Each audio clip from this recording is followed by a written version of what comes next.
అందరికీ నమస్కారం. Welcome to it's you TV. ప్రస్తుతం మనతో పాటు ఉన్నారు న్యూమరాలజిస్ట్ శ్రవంతి గారు. అమ్మతో మాట్లాడి మనకున్న సందేహాలన్నింటినీ కూడా నివృత్తి చేసుకునే ప్రయత్నం చేద్దాం. నమస్కారం అమ్మ. నమస్తే అమ్మ, మామూలుగా సాధారణంగా ఆడవాళ్ళు తలనీలాలు ఇవ్వకూడదు అని అంటూ ఉంటారు కదా. కానీ తిరుమలలో చూస్తే ఎంతో మంది ఆడవాళ్ళు అయితే తలనీలాలు ఇస్తూ ఉంటారు. అసలు ఇవ్వచ్చా ఇవ్వకూడదా? ఈ సందేహాన్ని తప్పకుండా చెప్తాను. ఎందుకో తెలుసా దాక్షాయిని, మనం చాలా కష్టంలో ఉన్నాం అనుకో, ఇది చెయ్యొచ్చా చేయకూడదా స్వామికి అని అనుకోవద్దు అనేది నా ప్రగాఢ విశ్వాసం. ఎందుకంటే తలనీలాలు అని అంటే స్వామివారి తలనీలాలు తీసుకునే కదా అన్ని కష్టాలన్నీ కూడా తొలగింపజేస్తారు వెంకటేశ్వర స్వామి, అవునా కాదా? అలాంటప్పుడు ఆయనకి ఇవ్వడంలో తప్పేమీ లేదు అనేది నా గట్టి నమ్మకం. నేను చాలా కష్టంలో ఉన్నప్పుడు నాకేం చేయాలో పాలు పోవట్లేదు అని అనుకున్నప్పుడు నేను దండం పెట్టుకున్నాను, నేను ఇస్తాను స్వామి అని. తలనీలాలు ఇవ్వడం అంటే ఏంటి? నేను ఇచ్చాను కూడా 2017లోనో 18లోనో ఇచ్చాను. అంటే అప్పుడు ఇచ్చినప్పుడు నాకేమనిపిస్తుంది తెలుసా, దీనికోసం ఆ స్వామి ఇంత హెల్ప్ చేశారు మనకి. మన తలనీలాలు ఇస్తే ఆయనకి ఏం చెప్పచ్చు, అవునా కాదా? దీనికోసం ఆ స్వామి మనకి ఇంత హెల్ప్ చేశారు, ఆ కష్టం నుంచి అలా బయటికి తీసుకొచ్చేసారు అని అనిపిస్తుంది అనమాట. ఒకటి ఏంటి, తలనీలాలు ఇవ్వడం అంటే ఏంటంటే నీ ప్రైడ్, నీ అహంకారం కానీ నీది ఏదైనా సరే తల తీసుకెళ్ళి ఆయన పాదాల మీద పెట్టేసి, ఇదిగో నాయన ఇది నాది కాదు, ఇది నువ్వు ఇచ్చింది నీకు సమర్పిస్తున్నాను ఇక్కడ అని చెప్పి స్వామికి సమర్పించడమే కదా, అవునా కాదా? అదే కదా తలనీలాలు ఇవ్వడం అంటే. ఇప్పుడు చూడు, అందరూ నువ్వు చూస్తే కనుక అందరం తలనీలాలు లేకపోతే ఒకలానే ఉంటాం ఆల్మోస్ట్. మన ఐడెంటిటీని, మన ప్రైడ్ని అంతా కూడా ఆయనకి సమర్పించినట్టే, ఆయన పాదాల దగ్గర పెట్టినట్టే ఒకటి. రెండేంటంటే, ఆయనకి దెబ్బ తగిలినప్పుడు ఎక్కడైతే జుట్టు లేదో అక్కడ నీలాదేవి వచ్చి ఇట్లా జుట్టు తీసి అతికించారట ఆవిడ. అంటే ఆవిడ ప్రేమ చూడు అసలు, అవునా కాదా? కాబట్టి నా భక్తులందరూ కూడా వచ్చి తలనీలాలు సమర్పిస్తారు అని చెప్తారన్నమాట. అంటే ఆవిడ ఇంత సహాయం చేస్తే ఆవిడకి ఎంత అనుగ్రహం ఇచ్చారో చూడు అసలు, అవునా కాదా? ప్రేమకి లొంగిపోతాడు భగవంతుడు అనేది మనం గుర్తుపెట్టుకోవాలి. ఎప్పుడు కూడా మనం మనుషులము ఎట్లా బిహేవ్ చేయాలి, అసలు వీడిని ఎట్లా కంట్రోల్ చేయాలి నాకు అర్థం కావట్లేదు, వీడు నా మాట ఎందుకు విన్నాడు, నువ్వు వినాల్సిందే నా మాట అని ఇలా మాట్లాడుతూ ఉంటాం కదా. దానికి కాదు మనుషులు లొంగేది, నువ్వు ప్రేమతో మాట్లాడాలి ఎవరితో అయినా కానీ, ఆటోమేటిక్గా నీ మాట వింటారు. అప్పుడు నువ్వు ఎవరైనా ఏదైనా క్వశ్చన్ అడిగారు అనుకో, నో అని అనడానికి, నువ్వు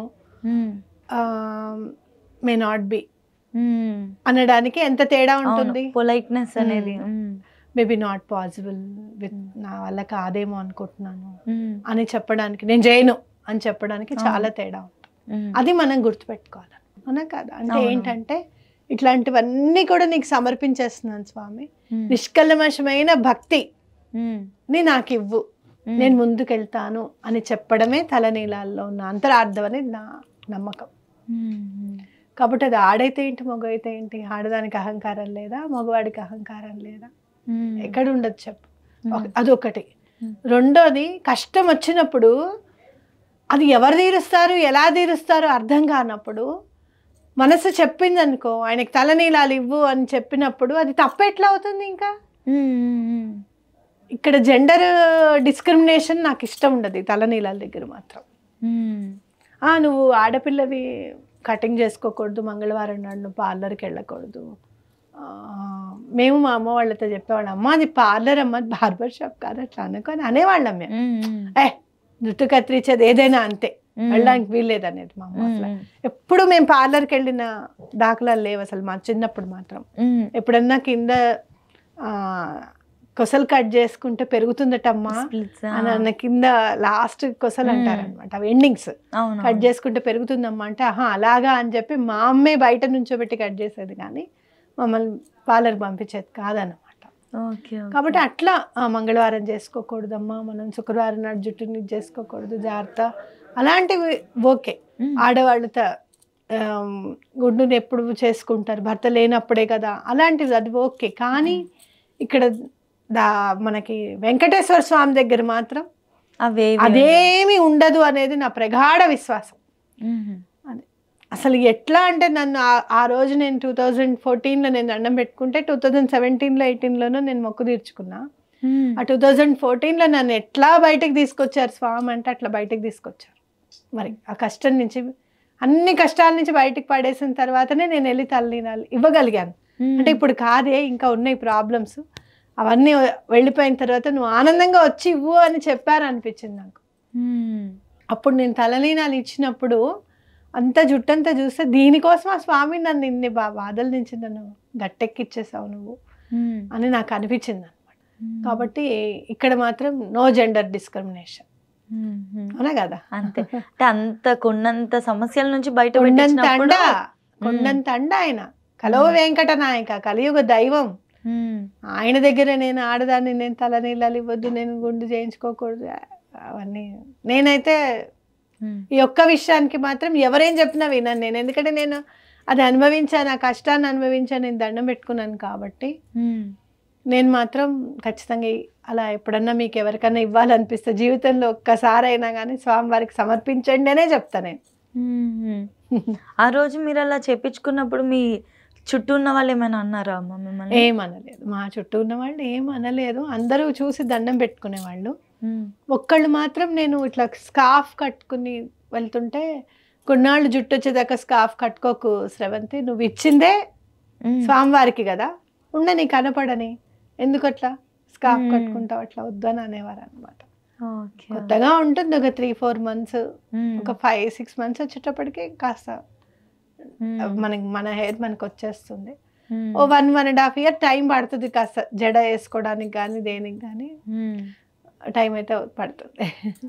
కానీ ఎంత పెద్ద సమస్య ఉంటే గానీ మనం అలా మొక్కుకోం కదా. ఫస్ట్ అలా మొక్కుకోవాలని అనిపించింది మనకి మనసుకి అని అనిపించింది అంటే స్వామివారి ఆ కష్టం నుంచి బయట పడేస్తారనే లెక్క.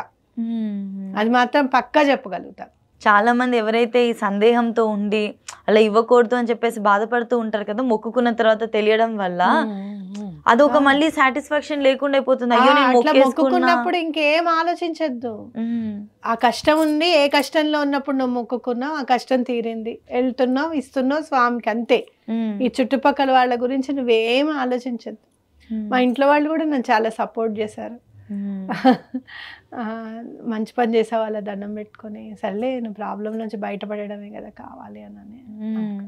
సపోర్టింగ్ ఫ్యామిలీ ఉంటే ఇంకా బాగుంటుంది. ఇంకా మనల్ని సపోర్ట్ చేసే వాళ్ళు సపోర్ట్ చేయకుండా ఎవ్వరు ఉండరు దాక్షాయిని, అందరు చేస్తారు. నేను ఆ మధ్య కాలంలో సోషల్ మీడియాలో చూస్తే ఇవ్వకూడదు అని చాలా మంది ఇవ్వకూడదు అని అంటే అప్పుడున్న సమస్యలు వేరమ్మా, ఇప్పుడున్న సమస్యలు వేరు. అవునవును. ఒకప్పుడు ఇంటి హస్బెండ్కి ఏమైనా ప్రాబ్లం వస్తే వాళ్ళు ఉండేవాళ్ళు, వాళ్ళు చూసుకునేవాళ్ళు. ఈ ఆడవాళ్ళు ఇంట్లో ఉండి హాస్పిటళ్ళకి వండి పంపించి, హాస్పిటల్లో తోడున్న వాళ్ళకి వండి పంపించి, పేషెంట్కో రకం చేసి, వీళ్ళకో రకం చేసి, వాళ్ళు కారం తినకూడదు, వీళ్ళు కారం తింటారు, వీళ్ళకి ఇది ఇష్టం ఉండదు, ఈయన కాకరకాయ తిన్నాడు, ఇవాళేమో కాకరకాయ కూర, వాళ్ళకి వేరే చేద్దాం, పాపం వాళ్ళకి ఓపిక ఉండాలి కదా, ఇట్లాంటివి ఎన్నో ఉండేవి. ఇప్పుడు ఇన్సూరెన్స్ కార్డు తప్పించి ఏది తోడు ఉండదు మనకి. అర్థమైందా నీకు? మనం కట్టుకున్న ఇన్సూరెన్స్ కార్డు తప్పించి నీకు ఇంకో తోడే ఉండదు. అలాంటప్పుడు భగవంతుడే తోడు రావాలి మరి, అంతే. అవును, అవునా కాదా? మరి ఇంకా ఆయన తోడు రావాలి అని అంటే ఆయనకు స్ఫురణ ఇచ్చింది కర్మ పరిపక్వం అవ్వాలి. కర్మ పరిపక్వం అవ్వాలి అంటే నీ మనసు ఏం చెప్పింది, నీ బుద్ధి ఏం చెప్పింది నువ్వు వినాలి, అంతే. వాళ్ళు చేసుకోవద్దు అన్నవాడైతే వచ్చి కష్టం తీర్చాడు కదా, అసలు ఇవ్వకు వెంకటేశ్వర స్వామికి అన్నాడు ఎవరో. ఆయన వచ్చి నీ ప్రాబ్లం తీరుస్తాడా? లేదు కదా, భగవంతుడే తీర్చాలి. ఆయన తలనీలాలు ఇస్తేనేనా తీరుస్తాడు అని అంటే అదొక ప్రక్రియ, అది మన నమ్మకం కదా.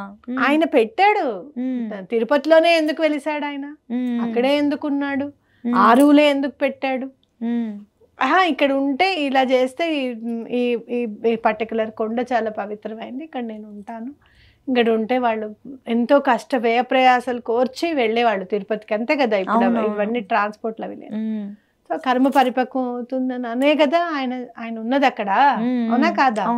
కాబట్టి మనం కూడా ఆయన విషయంలో మాత్రం నేనైతే మాత్రం పొరపాటును కూడా ఇది తప్పు అని నేను అనుకోను. నీకేది అనిపిస్తే అది చేయి అంటాను, అంతే.